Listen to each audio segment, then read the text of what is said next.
I invite you to join me for a time of meditation. And if it helps you, I invite you to close your eyes, uncross your legs, uncross your arms, find a comfortable position in your seat, and take a deep breath.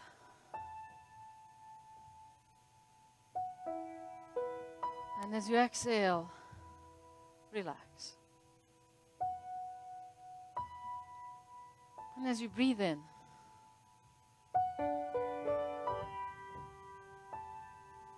just notice your thoughts.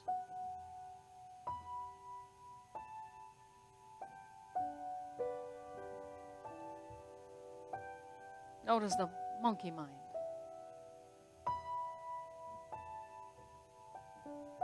As you believe that this is the time to quiet your thoughts, empty your mind, just notice how thoughts keep showing up anyway.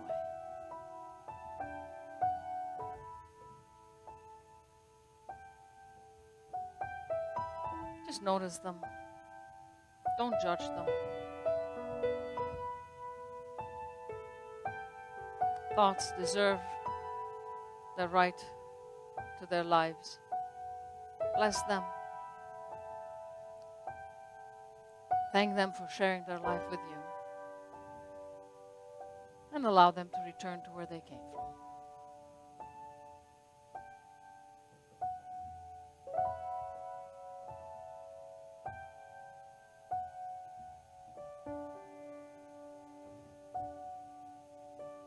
And as you breathe in, allow your heart space to expand.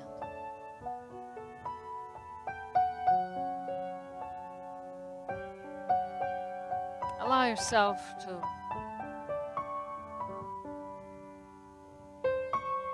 relationship with life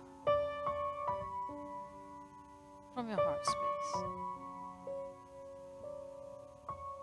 And just see what that feels like.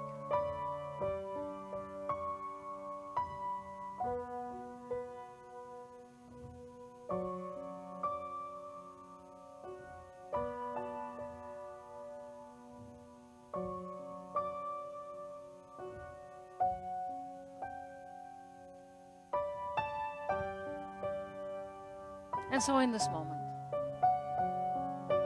with our hearts open, we give thanks for the possibility of connecting. Connecting in spite of virus, in spite of need for separation. Here we are, still together. It's that love that brings us together. It's that commitment to our spiritual community, to one another. It is that hunger for inspiration, for hope, And it is that sense of belonging that today, more than any other day, gains a new level of importance. And for that,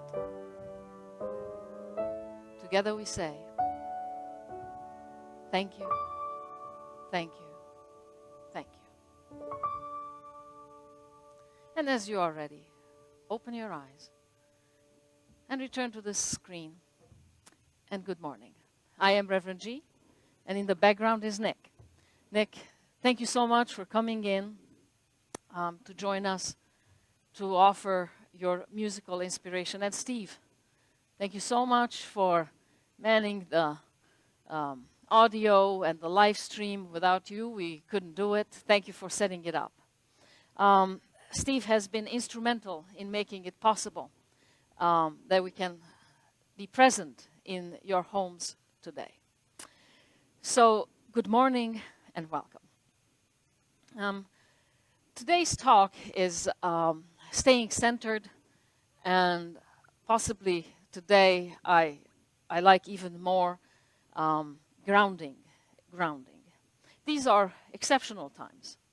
These are times that possibly no human being on this planet has lived through before, although I'm sure that there are some exceptions. There are some 100 and some years old out there who probably did live through the 1918 flu epidemic. But most of us have not experienced anything of such magnitude. And therefore, we don't really know how to be in the presence of this. And if you turn on the news, everything is about COVID-19. If you go outside or if you talk with your relatives, I am sure that most of your conversation is probably consumed by talking about COVID-19, this new thing that has claimed so much space, that has caused so much havoc around our globe, and has robbed so many people of their lives. So yes, these are serious and strange times, and it behooves us to take them seriously, and also to find a way to ground ourselves in spite of what may seem as anxiety, even hysteria. How do we stay grounded?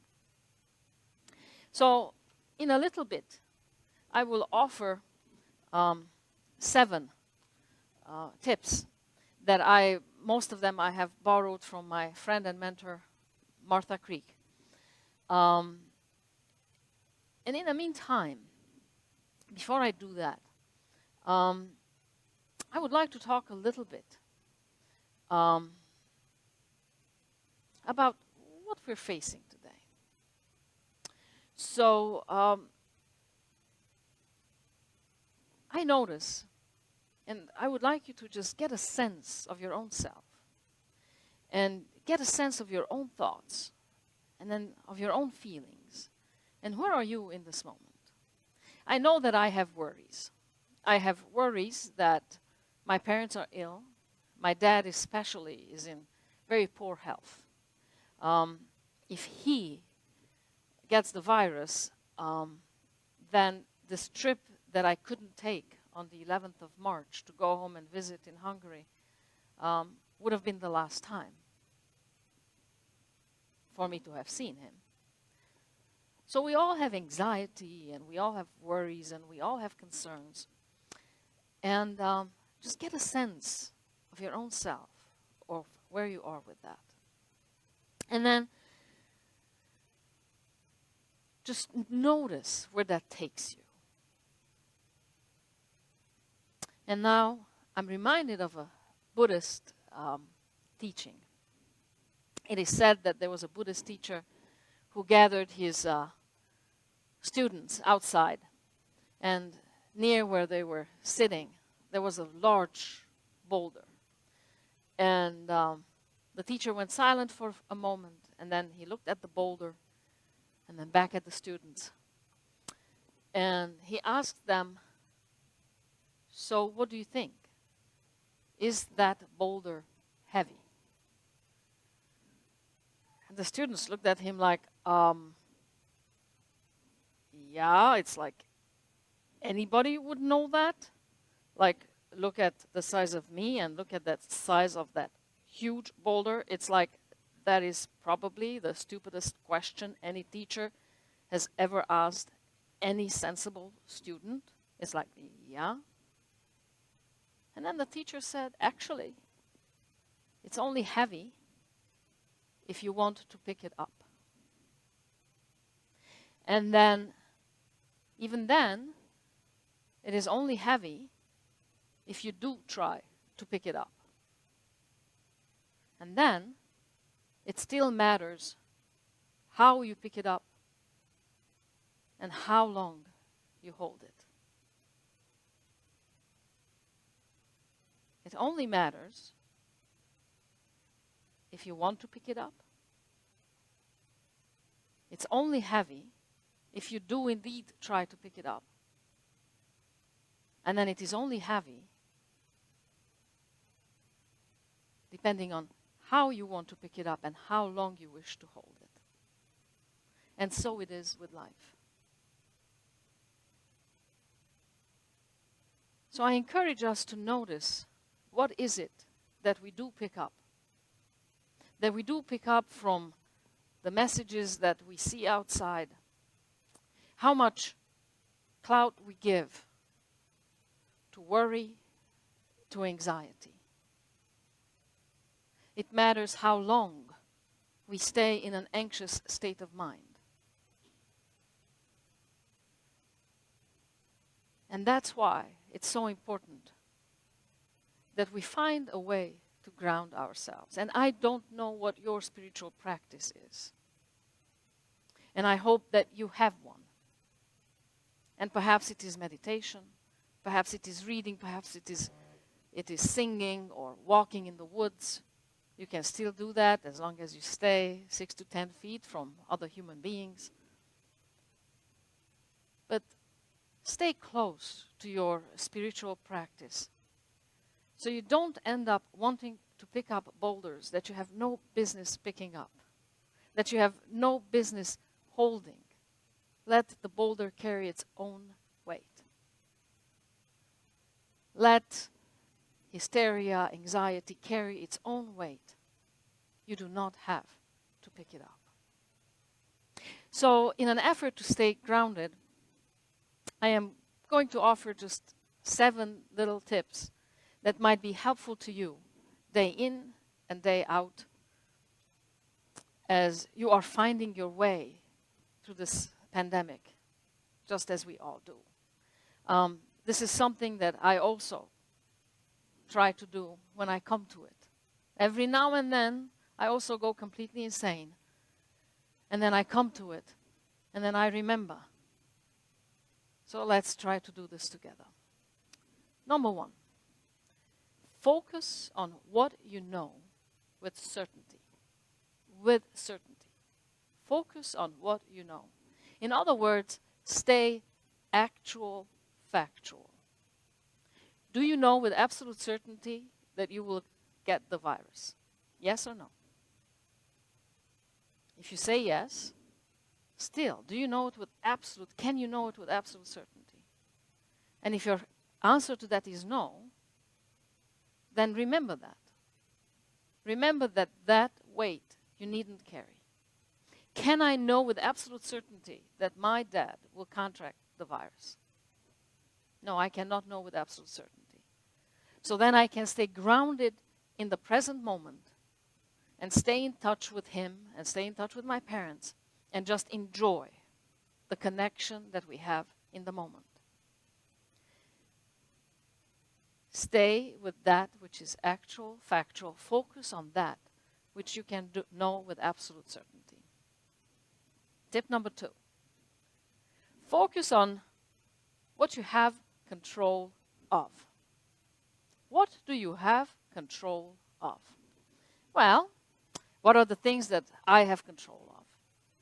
I have control of whether I take a shower or not, whether I go somewhere or not, whether I do something or not.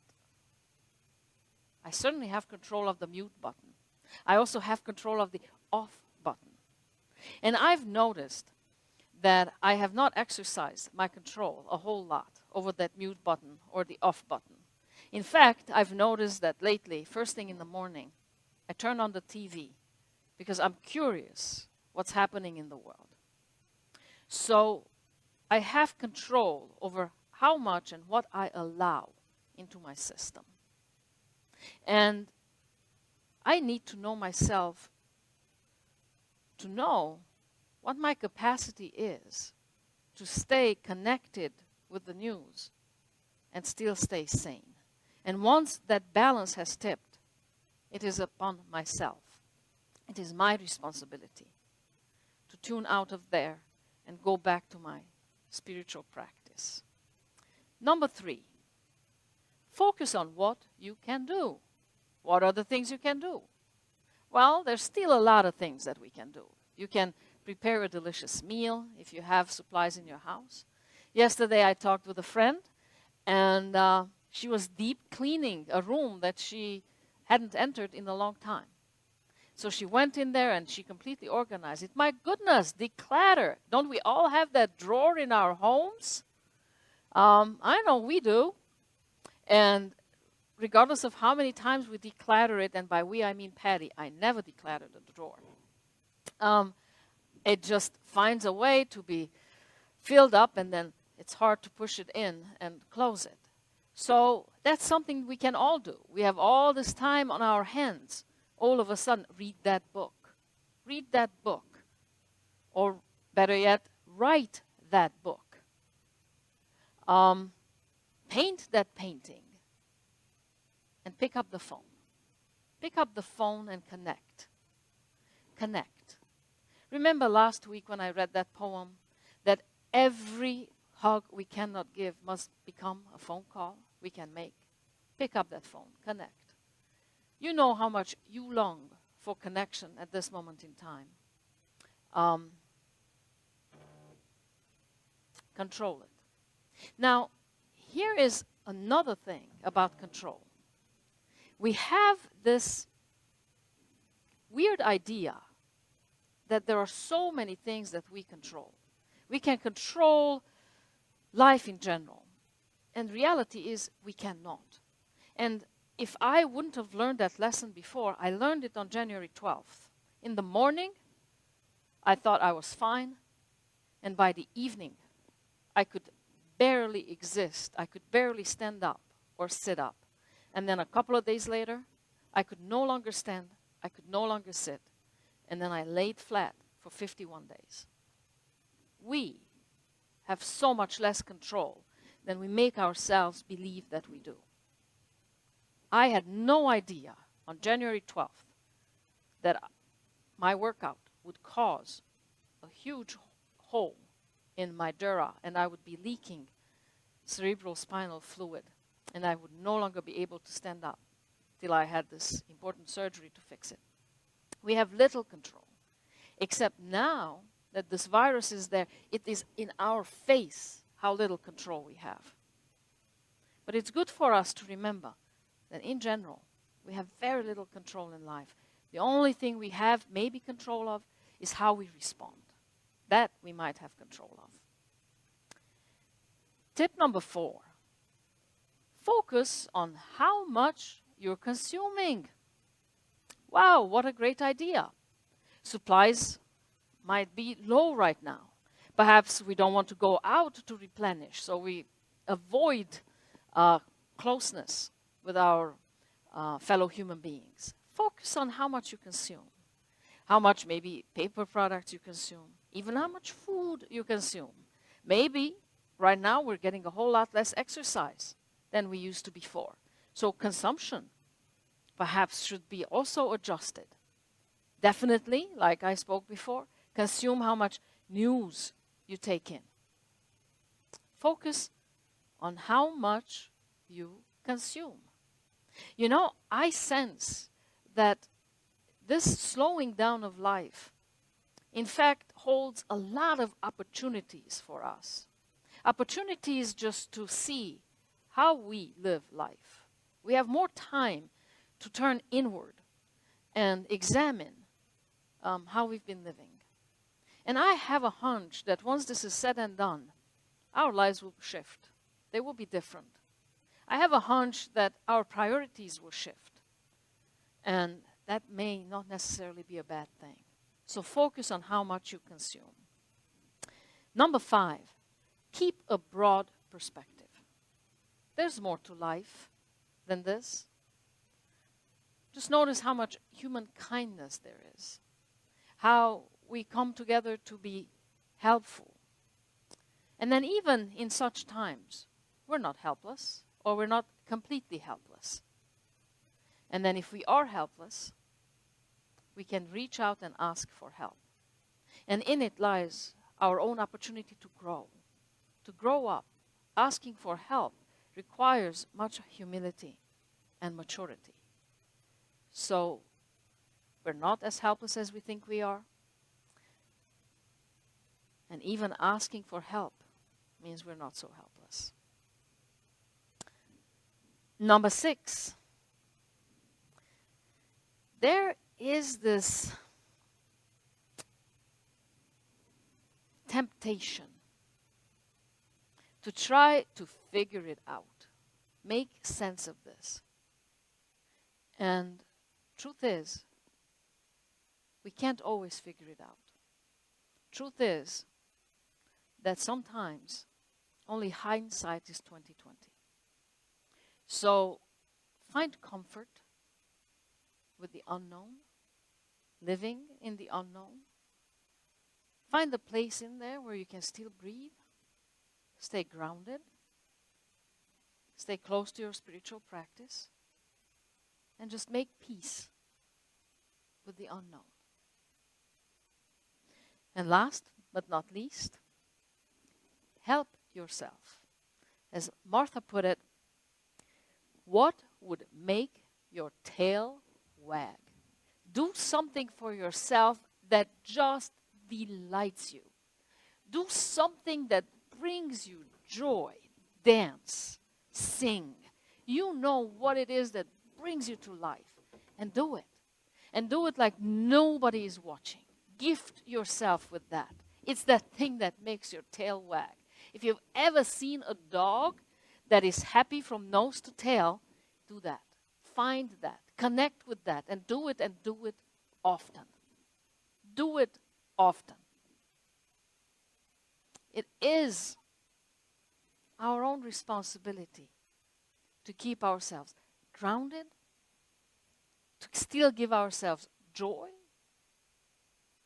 to make sure that this life still has gifts and value for all of us. So may we all stay grounded, stay close to our spiritual practice, and let us reach out and stay connected like never before. Thank you. So it is.